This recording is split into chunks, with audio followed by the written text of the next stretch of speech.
তোমার নামে সদা তারিফ করে কোরআনে কুদরতে আহাদ কি মধুমাখা নাম তোমার ও গো নবী মুহাম্মদ বলতে কি ভালো লাগে তোমায় আই লাভ ইউ মুহাম্মদ আমার সোনা চাঁদ বন্ধুরা ওগো মায়েরা বোনেরা মন দিয়ে শুনি অনেক গল্প করেছি অনেক সময় নষ্ট করেছি যে ইমানটা আল্লাহ পাক আমাকে আপনাকে দিয়েছেন বন্ধুরে এই ইমানদারের জন্য আল্লাহ সৃষ্টি জগৎকে বাঁকিয়ে রেখেছেন আকাশের চন্দ্র নক্ষত্র দুনিয়ার আলো বাতাস দুনিয়ার সমস্ত সেবা দুনিয়ার সমস্ত সেবা এমনকি সমুদ্র জোয়ার ভাটা অক্সিজেন পর্যন্ত রব্বুল আলামিন সমস্ত ইমানদারের জন্য বরাদ্দ করে রেখেছেন বলেন সুবহানাল্লাহ আল্লাহ রাসূল সাল্লাল্লাহু আলাইহি ওয়াসাল্লাম বলেন লা তাকুমুস সাআ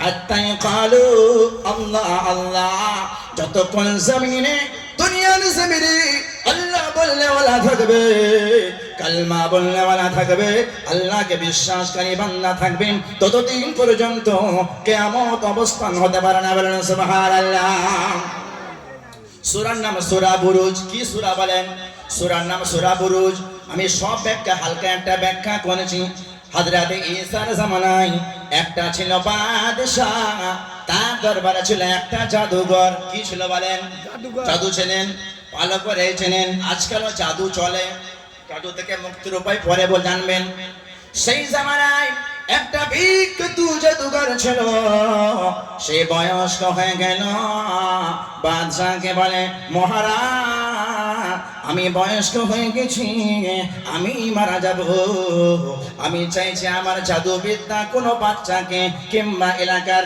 যে ভালো মেধাবী ছাত্র হবে তাকে এটা শিক্ষা দেব এবারে তালাশ করে নেওয়া হলো সারা মহল্লায় খোঁজা হলো সারা এলাকায় খোঁজা হলো একটা ট্যালেন্টেড ছেলে কি ছেলে বলেন ট্যালেন্টেড ছেলে যোগ্যতা ভালো ছেলে তাকে নির্বাচন করা হলো বলা হলো এ বাবু তোমার দায়িত্ব হলো জাদুঘরের কাছে গিয়ে জাদুবিদ্যাটা শিখে নাও কি শিখে নাও বলো জাদুবিদ্যা খবরদার শিখবে না যেন এটা জাস্ট ঘটনা হিস্টোরি লাস্টে এবারে কি হবে ওই জাদুবিদ্যা কাজে লাগবে না সে যখন জাদুবিদ্যা শিখতে যায় একটা মাঝখানে আলিম মানুষ যেমন আমি দক্ষিণ পাড়া থেকে যখন হয়ে যায় মাঝখানে মসজিদ পড়ে কিনা বলেন ছেলেরা পড়াশোনা করে হ্যাঁ কিনা ছেলেরা আমি রাস্তা দিয়ে যাই ছেলেরা পড়াশোনা করেছে আলিফ বা তাসা জিম হা খদাল হ্যাঁ কিনা আলিফ বা তাসা জিম হা খদাল কোরআন পড়তে ভালো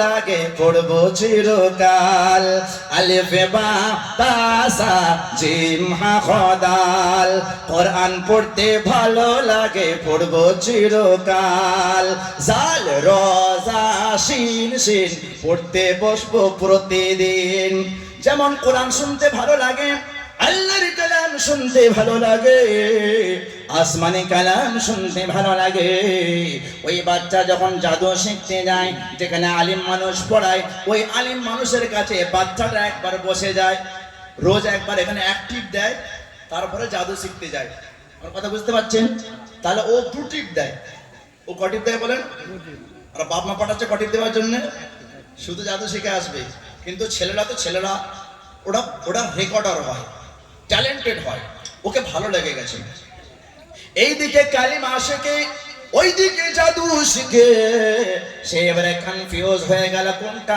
সত্য জাদু সত্য না কালিমা সত্য কোনটা সত্য আপনারা বলেন কালিমা সত্য কিন্তু পরীক্ষায় পাস করতে হবে তো ও চিন্তা করলে আমি পরীক্ষা করব কোনটা সত্য আমাকে যাচাই করতে হবে একদিন কি হলো রাস্তায় বাজার করতে গেছে দেখেন রাস্তার চারমাতেনি মোড়ে একটা বিশাল জন্তু পড়ে আছে আর বিভৎস জন্তু সবাই ভয়ে কেউ রাস্তা পারাপার করতে পারছে না তখন বাচ্চাটা বলল আজকে চেক করব জাদুর খেলা শেষ বেলা না কালেমার খেলা গুরুর খেলা কথা বুঝে আসছে আজকে চেক করব তো জাদু ওম ধম ঝম ফম যা বলা সব বলে একটা ঢেলা মেরেছে ওই জন্তু যায়নি আর করে উঠেছে বাবা বুঝতে পারলো জাদু বেকার জাদু কি বেকার তারপরে একটা ঢিলা নিল, ওই ঢিলাটা নিয়ে আল্লাহর নাম নিল, বিসমিল্লাহি রব্বিস সামাওয়াত।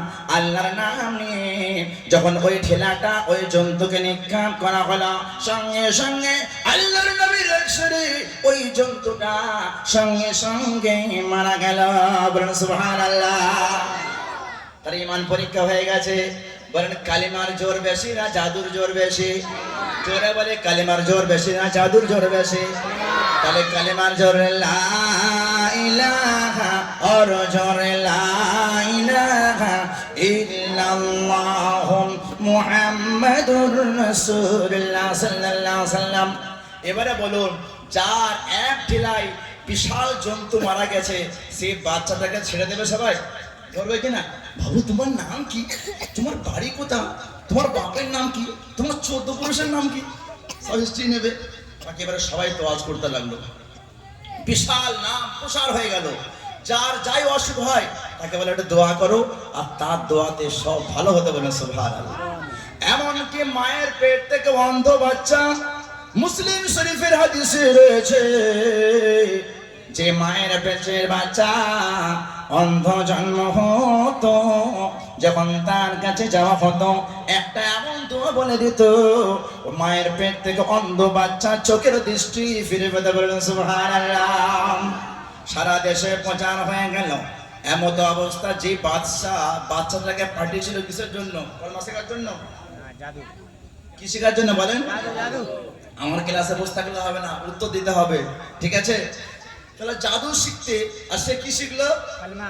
কালেমা শিখে নিল। এবারে যখন চারিদিকে নাম হয়ে গেছে যে তার কাছে গেলে অন্ধ চোখ ফিরে পায়, তো বাদশার একটা মন্ত্রী ছিল, সে অন্ধ, চোখে দেখতে পায় না। সে চিন্তা করলো আমার তো চোখ দরকার, আমার চোখ দিয়ে দেখবো কিছু। তো সে কি করলো, অনেক সোনা টাকা পয়সা নিয়ে ওই বাচ্চার কাছে গেল, বলে বাবু চোখটা ভালো করে দে না বাপ। বলছে এই আমি ভালো করতে পারি না, কে ভালো করে? আল্লাহ। আমি আল্লাহর নাম নিয়ে দোয়া করে দেবো, আল্লাহ ভালো করে দেবে।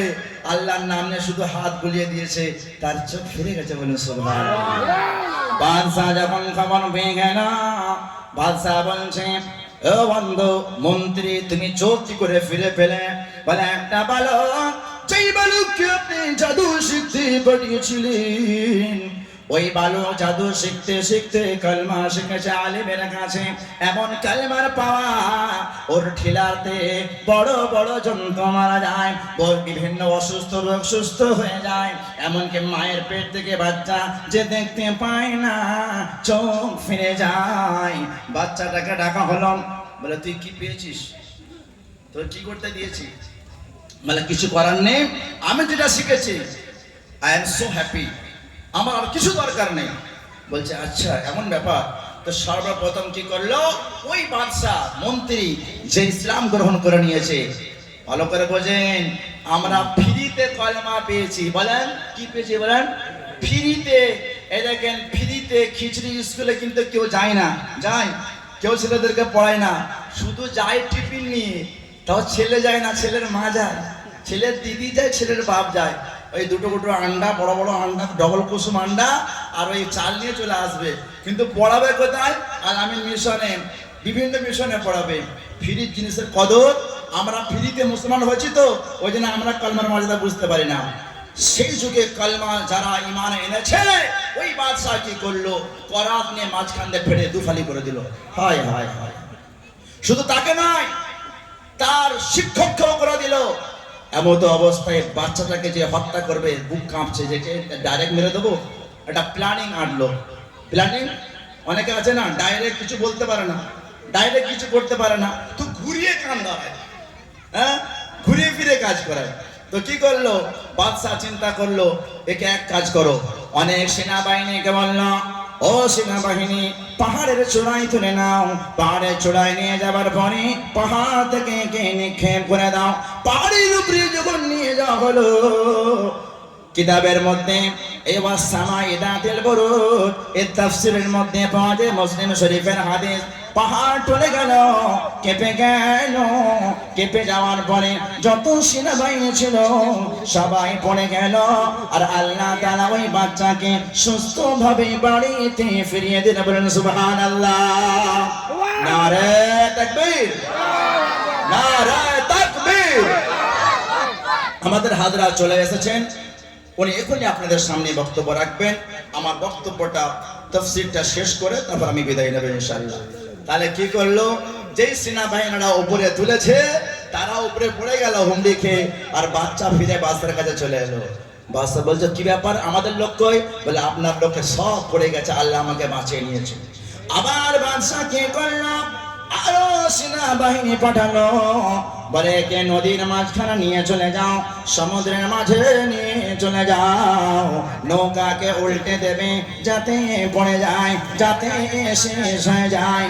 যখন নৌকা থেকে চলে গেল, সমুদ্রের মাঝে নিয়ে চলে গেল, আল্লাহ তাআলার আযাব দেখেন, এমন বিশাল তুফান এলো, নৌকা পাল্টে খেয়ে গেল, সমস্ত সেনাবাহিনী পড়ে গেল। কিন্তু আল্লাহ তাআলা ওই বাচ্চাকে জিন্দা বাদশার কাছে পৌঁছে দিল। বলুন সুবহানাল্লাহ। বলেন বাঁচানেওয়ালা কে? জোরে বলেন বাঁচানেওয়ালা কে? যারা মারতে গিয়েছিল তারা বেঁচেছে না মরেছে? আর যাকে মারতে গিয়েছিল সে কি হয়েছে? বেঁচে এসেছে। সর্বশেষ কথা, তখন বাদশাকে বাদশা বলছে, দেখো বাদশা, তুমি আমাকে মারতে পারবে না, তবে একটা পন্থা বলে দিচ্ছি। বলে কি পন্থা? বলে পন্থা হলো এটা, যে তুমি সারা দেশের লোককে একত্রিত করো, একত্রিত করার পরে একটা গাছের গুড়িতে আমাকে বেঁধে দাও, আর তুমি বলবে, তুমি তো আল্লাহকে মানোনি, তুমি একটা কথা বলবে যে এই বাচ্চার রবের নাম নিয়ে আমি তীর মারছি। তাহলে সবাই বুঝতে পারবে যে আল্লাহর নামের শক্তি কত বেশি। যখন এই কথা বললো, বিসমিল্লাহি রাব্বি হাযাল গোলাম বলে যখন তীর মারলো, ওই তীরটা বাচ্চার কবরে লেগে গেল, সঙ্গে সঙ্গে বাচ্চা শহীদ হয়ে গেল। বলুন ইন্না লিল্লাহি ওয়া ইন্না ইলাইহি রাজিউন। আচ্ছা বলুন, এই দৃশ্য দেখে মুসলমান কমবে না বাড়বে? বাড়বে। যারা বলেন বাড়বে না কমবে? বাড়বে।